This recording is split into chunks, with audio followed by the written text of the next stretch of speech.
uma história. Então eu fiquei pensando tanto nisso, né? Engraçada tem várias, né? 4, 5 dias antes do Natal a gente fez uma contação de história com base nesses pedidos, nessas cartas. É um livro que me marcou bastante. Os livros tanto diversão também, mas também você pode estudar, você pode se entreter. O meu nome é Douglas Campos, tenho 25 anos. Sou auxiliar de leituras aqui na biblioteca. Então, além de toda a parte administrativa, de organização de acervo, faço também a parte de mediação de leituras, faço contações de histórias. Meu nome é Aquiles, tenho 32 anos, sou auxiliar de leituras aqui na biblioteca. Tem pessoas que chegam e pedem para a gente ler um livro, adultos mesmo que pedem para ler um livro para eles. Quando a gente percebe, eles não estão nem prestando atenção no nosso livro, estão interagindo com outras pessoas, com outros livros. E a gente fica ali lendo para eles. E assim, eu gosto muito da biblioteca. Eu acho que esse espaço foi um espaço muito bem aproveitado para esse fim, porque nós aqui na Zona Norte nós não tínhamos nenhum espaço de leituras. As bibliotecas eram pequenas, os livros realmente muito defasados. Então assim, eu gosto muito daqui, o espaço, a comunidade, as pessoas são muito educadas. Então assim, eu gosto bastante do espaço.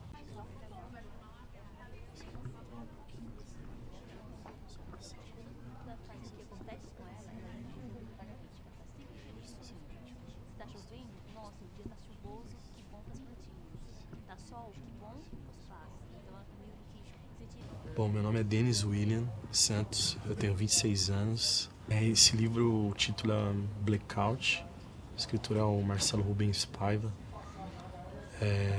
Esse livro me marcou bastante porque a história dele, o enredo fala da cidade de São Paulo.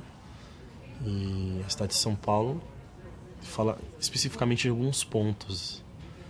Fala de alguns lugares que eu já passei, né?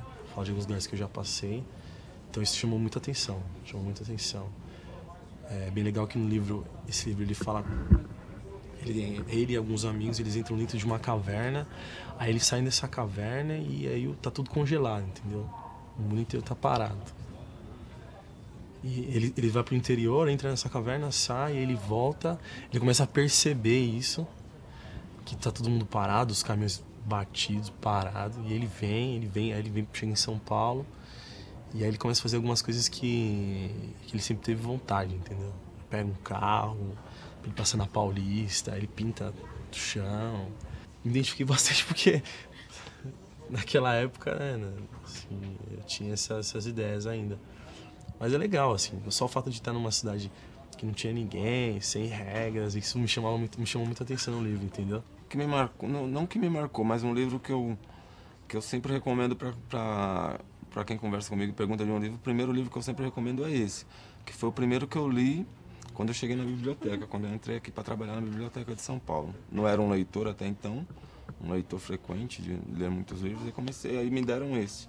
Então uma amiga minha que eu acabei de encontrar ela ali agora, a Ana, ficou à espera. E esse livro ele é de 7 a 11 anos, a faixa etária dele. Mas, no meu ponto de vista, ele é um livro que é para todas as idades, porque é uma experiência muito legal, muito bacana que tem nele, que fala sobre a linha da vida. Bebê nasce, cresce, envelhece e morre. Fala de alegria, fala de tristezas, que é a parte da morte, né? Mas é um livro muito bacana, de experiência para todos. E foi o primeiro que eu li e marcou bastante para mim. E é o que eu peço para as crianças lerem, adultos também, quando me perguntam de algum livro, é esse. Meu nome é Adler de Oliveira, eu tenho 20 anos. Eu gosto do Retrato de Dorian Gray. Você gosta? Eu adoro, porque é uma história que é bonito, a imagem de uma pessoa que pode ter a juventude para sempre. Ser imortalizada a juventude, né? Nunca envelhecer. A sensação de ser imortal, de ter a juventude eterna, é algo lindo, né? Porque você nunca envelheceria, né? Por um lado bom, você sempre seria jovem, sempre teria juventude. A juventude é o esplendor da vida, né? Do ser humano. A parte mais boa da vida, eu acho que é a juventude. Tem um livro que eu gosto bastante de trabalhar com as crianças, que chama Nada de Presente. E é um livro muito bonitinho, que fala sobre a amizade entre um cachorro e um gato. E no final do ano passado a gente teve uma oficina que se chama Cartas para Noel, que tinha como base esse livro. E aí a gente fazia uma leitura desse livro, que é bem curtinho, bem rápido. E aí depois a gente pedia que as crianças escrevessem cartas para o Papai Noel, mas eles não podiam pedir nada material, levando em consideração a história do livro. Então foi um livro que me marcou muito aqui na biblioteca. A gente teve várias cartas bem legais, a gente teve vários momentos marcantes nessa oficina por conta desse livro. Então eu acabo sempre indicando para os pais que estão procurando uma leitura para os filhos, acabo sempre indicando esse livro. Meu nome é Leide, eu tenho 32 anos, eu tenho oficina de livros desde os meus 15 anos. O Poliana é um livro que eu li quando eu tinha 15 anos. É um livro que ela conta da história de uma menina, ela é uma menina órfã, ela fica órfã do pai, os pais, os tios, mais ou menos assim, a tia é rica, a mãe dela ela se casou com um pastor. E aí a família rejeita totalmente. E tem um livro também que eu gostei muito, que me surpreendeu bastante, um livro que trouxe algumas partes dele para a minha vida pessoal, que é um livro Quando o Passado Não Passa. Então é um livro que conta a história de uma família que é classe média alta, e eles viajam para a Alemanha, e uma mulher ela perde um filho, e aí eles, para esconder a gravidez da família, que era um desejo muito grande da família em si, eles viajam para a Alemanha para disfarçar.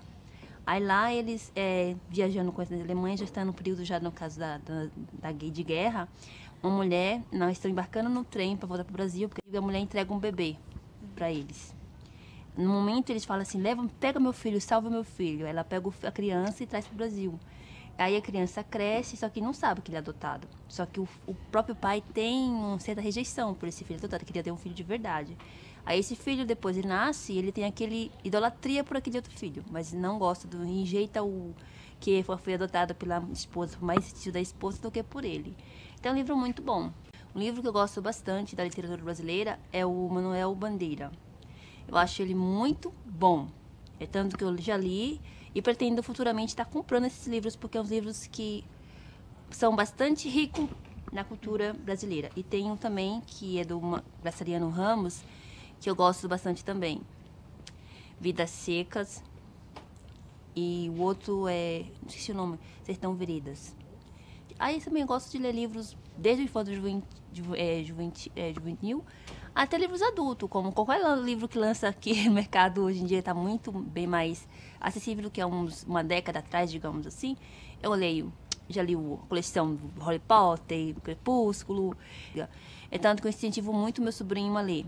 Eu tenho coleções de livros infanto-juvenil que eu já comprei pensando nele, que é a coleção Percy Jackson, que é um livro letra leve, mas ao mesmo tempo engraçado, que te pega o leitor. Você quer saber o que vai acontecer no próximo livro.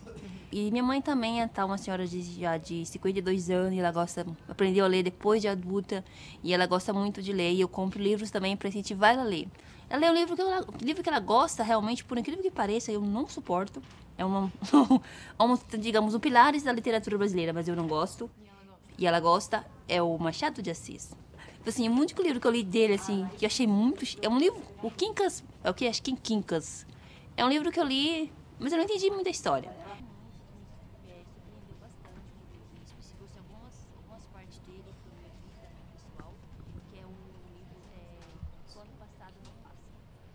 Esse livro é um livro espírita, ele é das Ilhas Farias, não sei se é das Ilhas Farias ou se é de outro autor, não sei qual é o livro. Posso, então. Eu tô aqui na Carandiru, então eu vou na estação Carandiru.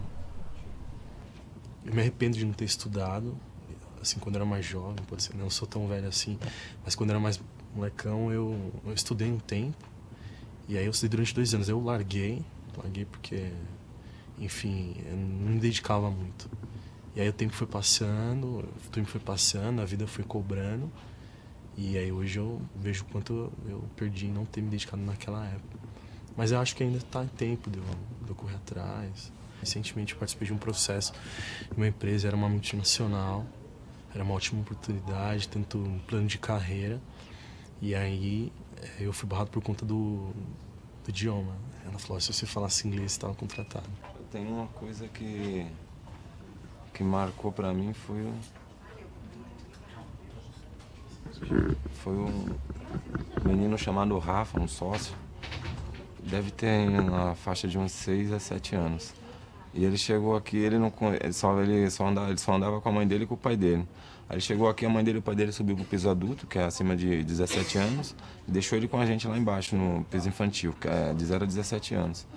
E a primeira coisa que ele falou comigo foi, a primeira pergunta que ele fez foi: você pode ser meu amigo? Eu falei: posso. Na hora eu fiquei sem entender por quê. Aí perguntei pra ele: mas por que você tá me perguntando se eu posso ser seu amigo? Ele falou: porque eu não tenho amigo, você vai ser meu primeiro amigo. E isso ficou marcado. Eu chamei alguns tios, o tio Bida, o tio Ed, e alguns outros que eu não lembro o nome, e apresentei pra ele, e todos viraram amigo dele. Quando ele chegava aqui, ele já saía cumprimentando todo mundo. Em seguida, a mãe dele faleceu, que foi o caso triste. Ele parou de vir, infelizmente. Meu tio, quando ele era mais novo, quando ele era pequeno, né? Uma vez ele estava brincando com seus 2 irmãos adotivos, e aí o Zeppelin passou. E as crianças, todas as pessoas queriam ver o Zeppelin passar também. Só que como ele morava no Morro dos Ingleses, lá na Bela Vista, aí não tinha espaço, né? Tinha que usar a sacada. E ele cobrou níquel de cada um. E as pessoas foram entrando, eles foram encher o bolso de níqueis, né? Cada um dos 3. Aí quando ele terminou de passar, eles foram na venda. E eles eram bem pobres, dificilmente tinha dinheiro para comprar as coisas, né? Eles compraram toda a banca de doces que tinha na venda, um armazém antigo, daqueles bem antigos. Eles acabaram com tudo. E quando chegaram em casa, a mãe dele perguntou, né? Onde vocês arranjaram dinheiro, né? Aí falou: o dirigível passou, a gente cobrou para entrar aqui na sacada de casa. Um dos momentos bem marcantes foi inclusive nessa oficina que aconteceu. A gente estava uma média de 6 a 7 crianças, a gente fez a leitura desse livro, e aí 3 dessas crianças eram parentes, eram primos, e aí um deles falou: eu já sei que eu vou pedir para ver Maria, por exemplo, falou o nome, e aí uma menininha que estava do lado falou assim: mas ela não vale, porque ela morreu. E aí durante toda a oficina a gente incentivando os 3 para que fizessem as cartas. Uma nunca tinha ido à praia, a gente sugeriu que essa criança pedisse para ir à praia. E aí eles falavam que não queriam conhecer a praia, que nunca tinham ido, mas não queriam ir. E aí depois, com contato, eu e uma outra amiga que é pedagoga, estávamos nessa oficina, a gente conseguiu descobrir que essa Maria, essa criança que eu não vou lembrar o nome, era irmã desse menino, e ela tinha morrido afogada na praia. E aí foi muito bonito assim vê-los escrevendo essas cartas. E uma coisa que aconteceu sem que eles combinassem, nas 3 cartas que eles escreveram, eles colocaram uma cruz. Acho que a intenção para essa menina foi bem bonito, assim, foi muito emocionante, mexeu bastante com as pessoas que estavam envolvidas na oficina. Meu nome é Raquel, eu tenho 19 anos e eu vim aqui no Parque da Juventude hoje gravar o documentário para a ETEC. Mas o livro que mais me marcou até hoje, entre todos eles, foi A Menina que Roubava Livros. Que para mim é uma obra-prima, é um livro escrito em 1948 e que visa muito o que a gente vive hoje na sociedade, né? Uma história... vou contar uma história que tem a ver com o livro. No momento da minha vida, eu fui contadora de história, trabalhei com criança com oncologia, conheci Rogério. E eu fui contar a história para ele, do menino maluquinho, que ele estava muito debilitado, muito doente, ele tinha apenas 10 anos. E eu comecei a contar a história do menino maluquinho. E isso durou 3 meses, essa contação de história. Ele queria sempre esse mesmo livro. E ele escolhia uma página exclusiva para ler. E eu gostaria hoje de fazer essa homenagem ao Rogério. O menino maluquinho era um menino tão querido, era um menino tão amado, que quando deu de acontecer que o papai ia para um lado e a mamãe ia para o outro, ele achou de inventar, pois tinha aprendido a criar a teoria dos lados. Todo lado tem o seu lado. Eu sou meu próprio lado, eu posso viver o lado do seu lado, que era meu.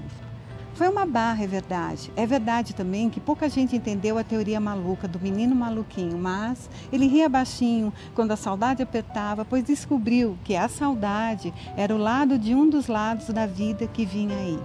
Agora veja se pode uma descoberta dessa, só mesmo sendo maluco ou sendo amado demais. Quero deixar essa homenagem para o Rogério, esteja onde ele estiver, ele é meu menino maluquinho preferido.